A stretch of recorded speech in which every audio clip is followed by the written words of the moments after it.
These women are completely out of touch with reality. And you're right, ABC should wake up. Karoline Leavitt's role as White House press secretary immediately made her a target for criticism, with media figures questioning her credentials and motives. Critics attempted to dismiss her rise in politics, but their attacks didn't land as expected. Behar stunned viewers when she said Donald Trump's press secretary, 27-year-old Karoline Leavitt, only secured her position because of her good looks. Instead of weakening her credibility, the backlash highlighted deeper issues in political discourse, leaving the hosts of The View on the defensive. The conversation took a sharp turn when Behar, a longtime advocate for women's empowerment, made a remark that raised serious questions about consistency in messaging. House Press Secretary Karoline Leavitt. Here is Whoopi Goldberg saying she only got the job due to wokeness. What? I would like this young lady this is her first job, I would like her to do a little homework. Because she said something yesterday that really pissed me off. And that was, she said, there will be no wokeness here. Oh, yeah. Let me explain something to you. Because without that wokeness, you might not have that job. No, Whoopi. Corinne Jean-Pierre got the job because of wokeness. You and your old mate Behar may have your jobs because of wokeness, but do not smear a competent professional woman like Karoline Leavitt with your nonsense, and don't lie about this being her first job. We know what you're doing there. Rather than acknowledging Leavitt's professional experience, Behar attributed her success to her appearance, sparking immediate debate. This moment fueled discussions about hypocrisy in media, especially regarding how conservative women are portrayed. How can public figures champion equality while simultaneously undermining female professionals based on personal factors? Press Secretary Karoline Leavitt. The left pretends to be a champion of women until they find one who is a conservative. Once that happens, they love nothing more than tearing down women with the most petty and vacuous of insults.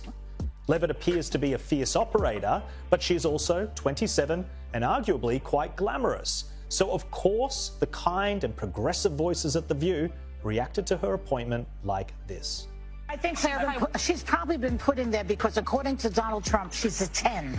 Instead of weakening her credibility, the backlash highlighted deeper issues in political discourse, leaving the host. Leavitt didn't hesitate to push back, challenging the selective nature of media narratives.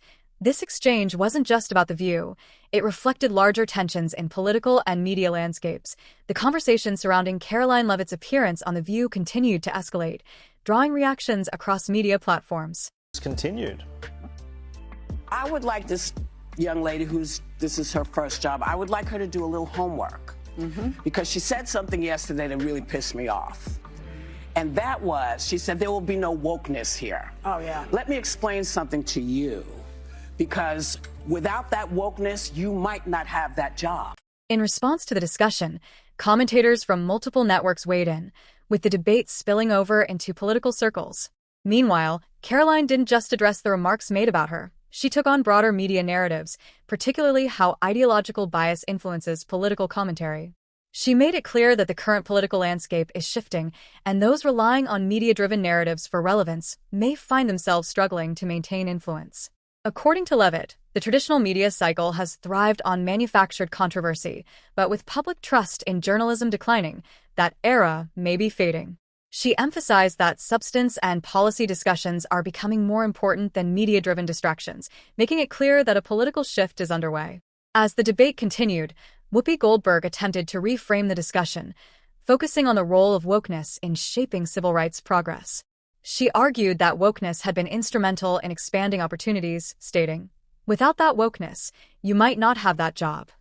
However, Leavitt challenged that comparison, questioning whether modern political activism truly aligns with historic civil rights movements. She pointed out that advocating for ideological uniformity contradicts the original mission of inclusivity and open discourse.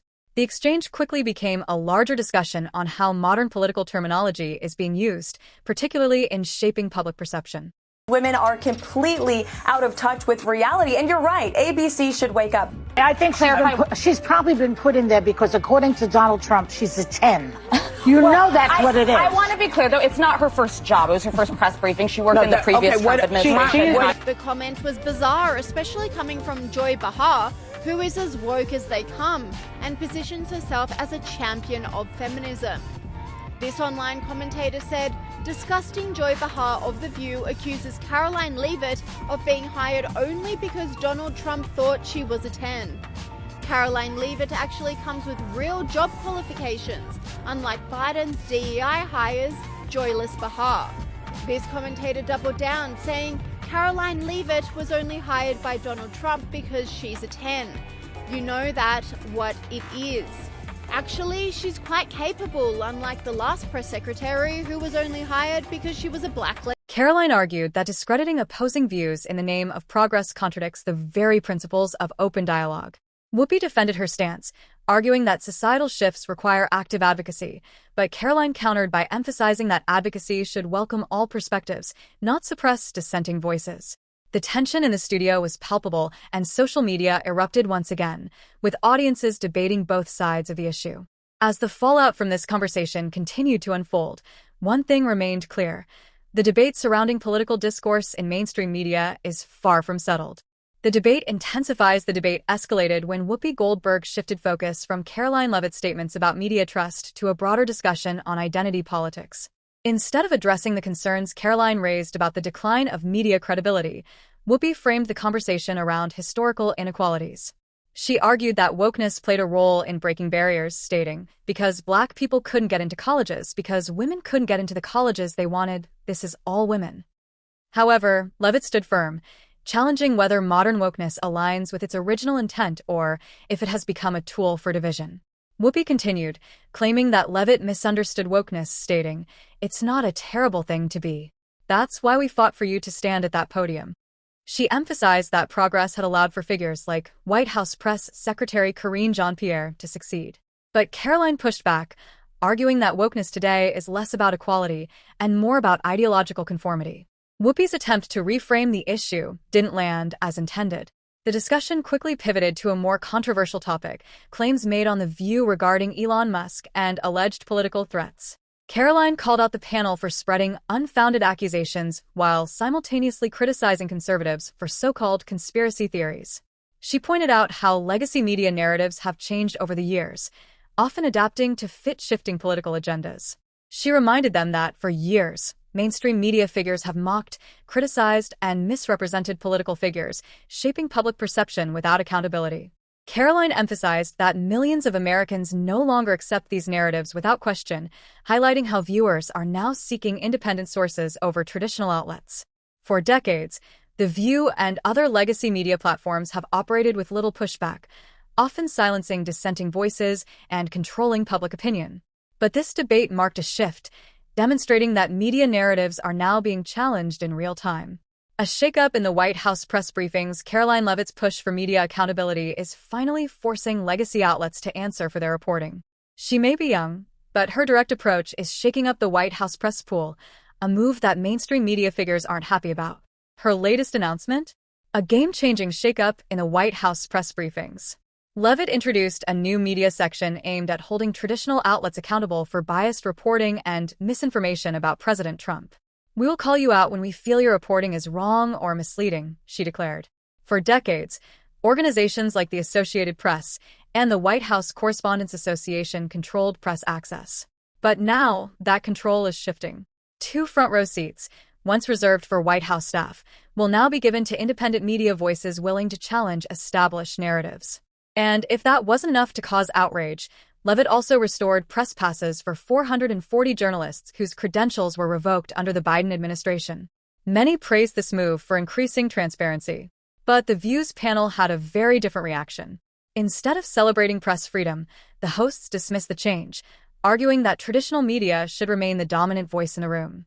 Sunny Hostin mocked the idea that new media reporters could be qualified to attend briefings, implying that only legacy media deserved that authority.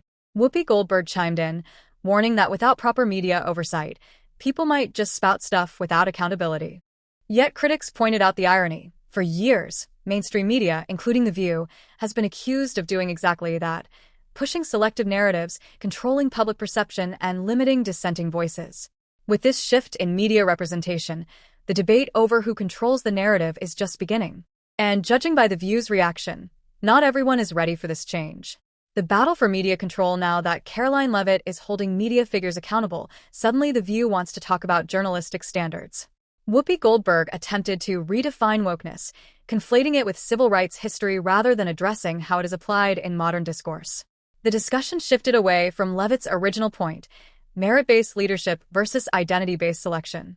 At its core, this debate isn't about ethics or journalism. It's about control over the narrative. For years, mainstream media dictated public perception. But now, millions of Americans are turning to alternative news sources. And that shift has legacy media figures panicked. Leavitt, the youngest press secretary in U.S. history, called out traditional outlets for losing public trust. We know for a fact that many legacy media outlets have pushed false narratives about this president and his family, she stated. We will call you out when your reporting is misleading or inaccurate. This marked a shift, forcing The View and other platforms to reckon with their unchecked influence. For years, these hosts have spread narratives with little pushback. But those days are ending. Leavitt's firm stance signals a new era of accountability in media. Her appointment draws comparisons, particularly with her predecessor Karine Jean-Pierre, who often emphasized her historic identity in the role.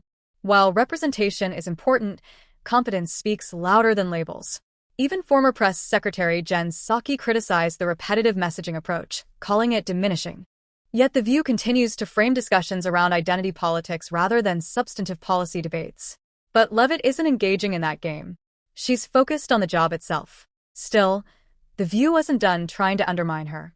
After failing to discredit her with personal attacks, the panel attempted a classic gotcha moment, this time on illegal immigration. When asked about the 3,500 arrests made by ICE since Trump returned to office, she flipped the narrative. The panel pressed her, hoping she'd admit Trump's policies were unfair to illegal immigrants.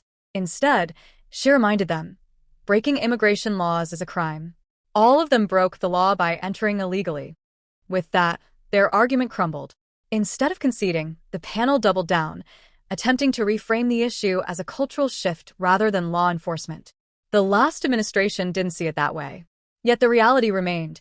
Prioritizing law-abiding citizens over illegal entry isn't a new policy. It's the enforcement of existing law. For years, mainstream media has claimed to fight for justice. But this debate exposed that their concern was about pushing a political narrative. Karoline saw it for what it was, a transparent attempt to trap her. She didn't just hold her ground. She exposed the contradictions in their argument. And now, the media landscape is changing forever.